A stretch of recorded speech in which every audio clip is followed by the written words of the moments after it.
other people. So he broke the bread. You can feed the lion. You can feed the adulteress. You can feed the fornicator. You can feed the drug addict. You can feed the alcoholic. You can feed the liar. You can feed the thief. You can feed the fornicator. You can feed the manipulator. You can feed the abuser. You can feed them because you've been broke. Anytime you've been broken, that's what it is. But now remember, the rock of life shattered you. But once you've been broken by God, this is what you do. You bounce back.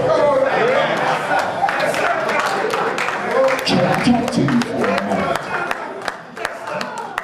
You might be in a condition for a long time, but just the mere fact that you sit in these seats, you have bounced back.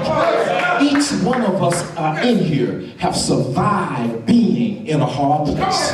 And so now you can look at somebody and say, I survived. But let me tell you something about being a survivor. When you look at the word from an etymological standpoint, the word survive is derived, it's a Greek word derived out of a Latin meaning.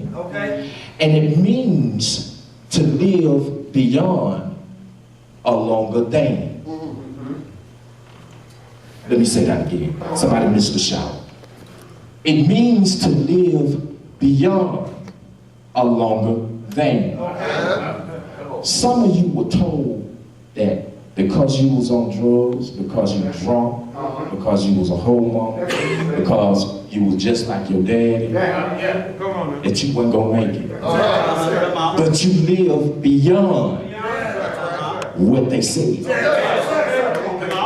Some of you were told that you couldn't go back to school and get your education. Some of you were told you weren't gonna survive a cancerous attack. But you live longer than. Somebody was Let me tell you something.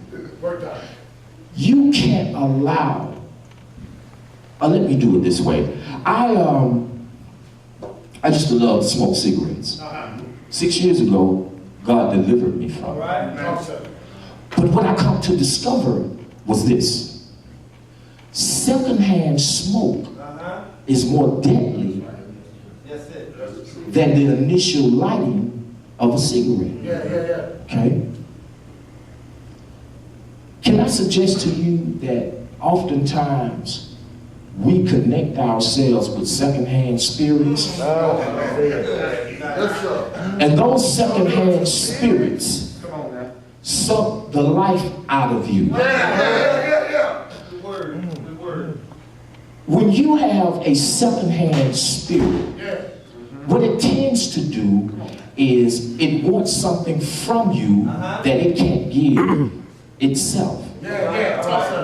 So what happens is it always has to connect with something that it can live off of. It's called the parasite syndrome. It will suck you dry. A lot of you carrying a lot of dead weight. My grandfather used to say to me, boy, you see that tree? And I would say, yes, Papa. He said, if it doesn't bear any fruit, you need to cut it down. Some of us are connected to some people that are not bearing any fruits in our lives. And you need to cut it down. Some of us are connected with some people, they touch and they walk, but they don't agree with us. Because they can't see and can't speak to the potential that is in each and every one of our hearts. So when you have been connected to a parasite,